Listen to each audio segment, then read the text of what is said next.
Halo, assalamualaikum warahmatullahi wabarakatuh. Kembali lagi bersama saya Randi Fiska Rahman dengan NIM 7211419059. Di sini saya akan menjelaskan materi ke-7 dari Sistem Informasi Manajemen, yaitu pengembangan sistem. Pendekatan sistem adalah pendekatan terpadu yang memandang suatu objek atau masalah yang kompleks dan bersifat interdisiplin sebagai bagian dari suatu sistem. Pendekatan sistem dapat dihubungkan dengan analisis kondisi fisikal, analisis biotis, dan analisis gejala sosial. Ciri-ciri yang terkandung dalam sistem atau pendekatan sistem ialah adanya tujuan, adanya komponen sistem selain tujuan, adanya fungsi yang menjamin dinamika dan kesatuan kerja sistem, serta adanya interaksi antar komponen. Urut-urutan langkah. Yang pertama, upaya persiapan. Menyiapkan pemecah masalah dengan memberikan suatu orientasi sistem. Langkah-langkahnya itu memandang perusahaan sebagai suatu sistem, mampu melihat perusahaan Anda sebagai suatu sistem. Yang kedua, mengenal sistem lingkungan, serta yang mengidentifikasi subsistem perusahaan, yang mana subsistem utama perusahaan juga perlu diidentifikasi, dan subsistem tersebut dapat mengambil beberapa bentuk. Yang kedua, upaya definisi, terdiri atas pengidentifikasian masalah untuk dipecahkan dan kemudian memahami langkah-langkahnya. Yang pertama, melanjutkan dari tingkat sistem ke tingkat subsistem. Yang kedua, menganalisis bagian-bagian sistem dalam suatu urut-urutan tertentu. Dan yang terakhir, upaya solusi, melibatkan pengidentifikasian solusi-solusi alternatif, mengevaluasinya, memilih salah satu solusi yang terbaik, menerapkan solusi tersebut, dan menindaklanjutinya untuk memastikan bahwa masalah telah terpecahkan. Langkah-langkahnya yang pertama, mengidentifikasi solusi-solusi alternatif. Yang kedua, mengevaluasi solusi-solusi alternatif. Yang ketiga, memilih solusi yang terbaik. Yang keempat, mengimplementasikan solusi. Yang kelima, menindaklanjuti untuk memastikan bahwa solusi tersebut efektif. Siklus hidup pengembang sistem adalah aplikasi dari pendekatan sistem bagi pengembang suatu sistem informasi. Siklus hidup pengembang sistem dapat didefinisikan sebagai serangkaian aktivitas yang dilaksanakan oleh profesional dan pemakai sistem informasi untuk mengembangkan dan mengimplementasikan sistem informasi. SDLC tradisional, tahapan-tahapannya adalah perencanaan, analisis, desain, implementasi, dan penggunaan. SDLC sering disebut sebagai pendekatan air terjun karena pekerjaan-pekerjaan tersebut mengikuti suatu pola teratur dan dilaksanakan dari atas ke bawah dan memiliki aliran satu arah menuju ke penyelesaian proyek. Ketika sebuah sistem telah melampaui masa manfaatnya dan harus diganti, suatu siklus hidup baru akan dimulai diawali dengan oleh perencanaan. Prototyping. Prototype adalah suatu versi dari sebuah sistem potensial yang memberikan ide bagi para pengembang dan calon pengguna bagaimana sistem akan berfungsi dalam bentuk yang telah selesai. Proses membuat prototype disebut prototyping. Jenis-jenis prototype. Yang pertama, prototype evolusioner. Terus-menerus disempurnakan sampai memiliki fungsionalitas yang dibutuhkan pengguna dari sistem yang baru yang kemudian dilanjutkan oleh produksi. Pengembang prototype evolusioner. Ada beberapa langkah. Yang pertama, mengidentifikasi kebutuhan pengguna. Yang kedua, membuat suatu prototipe. Yang ketiga, menentukan apakah prototipe dapat diterima. Yang terakhir, menggunakan prototipe tersebut. Prototipe persyaratan dikembangkan sebagai suatu cara untuk mendefinisikan persyaratan-persyaratan fungsional dari sistem baru ketika pengguna tidak mampu mengungkapkan dengan jelas apa yang mereka inginkan. Pengembang prototipe bersyarat ada beberapa langkah. Yang pertama, membuat kode sistem baru. Yang kedua, menguji sistem baru. Yang ketiga, menentukan apakah sistem baru tersebut dapat diterima. Dan terakhir, membuat sistem baru menjadi sistem produksi. Dia tadi prototyping. Pengguna menyukai prototyping karena membaiknya komunikasi antara pengembang dan pengguna. Yang kedua, pengembang dapat melakukan pekerjaan yang lebih baik dalam kebutuhan pengguna. Yang ketiga, pengguna memainkan peranan yang lebih aktif dalam pengembangan sistem.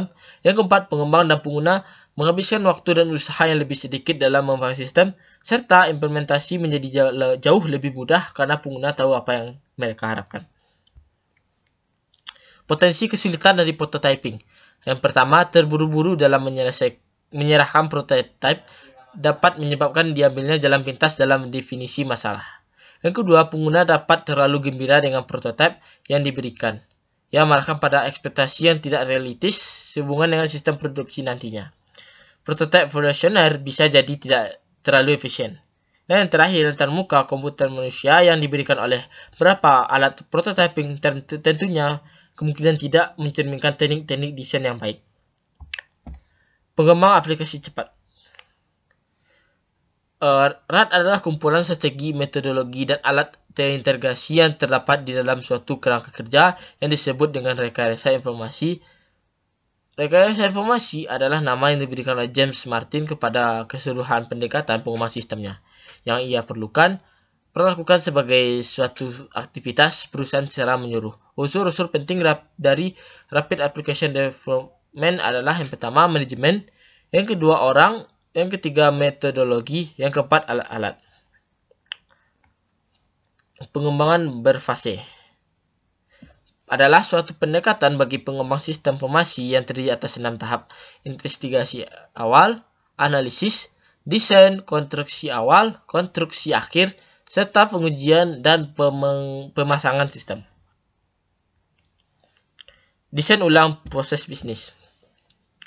Disebut juga dengan rekayasa ulang atau disebut dengan istilah desain ulang proses bisnis atau BPR, mempengaruhi operasi TI perusahaan dalam dua hal. Yang pertama, TI dapat menggunakan BPR untuk mendesain ulang sistem-sistem informasi yang hidupnya tidak dapat dipertahankan lagi dengan pemeliharaan biasa. Yang pertama, inisiasi strategis proyek BPR. Yang kedua, rekayasa terbalik, yaitu adalah proses menganalisis sistem yang sudah ada untuk mengidentifikasi unsur-unsur dan saling keterhubungan di antara unsur-unsur tersebut. Yang ketiga, rekayasa ulang adalah merancang ulang sebuah sistem seluruhnya dengan tujuan mengubah fungsionalitasnya. Yang keempat, pemilihan komponen-komponen BPR. Komponen-komponen BPR dapat diterapkan secara terpisah atau digabung. Alat-alat pengembang sistem. Pendekatan sistem dan berbagai siklus hidup pengembang sistem adalah metodologi. Cara-cara direkomendasikan dalam memecahkan masalah-masalah sistem. Pendekatan yang dipicu oleh data yang dipicu oleh proses. Selama tahun-tahun awal pengembangan sistem komputer praktis, hampir seluruh perhatian diberikan kepada proses-proses yang dikerjakan oleh komputer.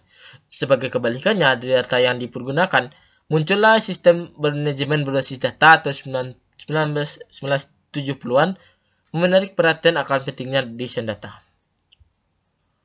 Pemodelan proses. Diagram data atau DVD, Data Flow Diagram, adalah penyajian grafis dari sebuah sistem yang mempergunakan 4 bentuk simbol untuk mengilustrasikan bagaimana proses data mengalir melalui proses-proses yang saling tersambung. Simbol-simbol tersebut mencerminkan yang pertama unsur-unsur lingkungan, kedua proses, yang ketiga arus data, yang keempat adanya penyimpanan data. Selanjutnya, diagram arus bertingkat, data bertingkat. Proses utama ini disebut dengan diagram nomor 0, yang akan menjelaskan bagaimana tersebut diperoleh nanti.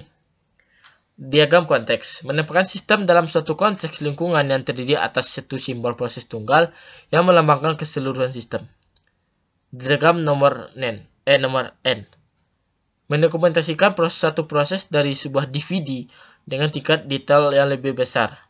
N melambangkan nomor proses pada tingkat yang lebih tinggi dari yang suatu sedang didokumentasikan. Berapa banyak detail yang harus ditampilkan? Yang pertama ialah membatasi satu DVD menjadi tidak lebih dari 6 hingga 8 proses. Yang kedua, menggunakan alat untuk mendokumentasikan tingkat detail yang paling rendah, tetapi dengan menggunakan beberapa hal dari suatu halaman. Kasus penggunaan atau UDCS adalah uraian naratif dalam bentuk kerangka dan dialog yang terdiri atas sistem primer dan sekunder. Terdapat dua format kasus penggunaan, salah satunya berbentuk naratif kontinu dengan nomor yang berurutan untuk masing-masing tindakan. Sedangkan format lain yang disebut format pingpong karena terdiri atas dua naratif dan penomoran yang menunjukkan bagaimana tugas-tugas terjadi bergantian antara sistem primer dan sekunder.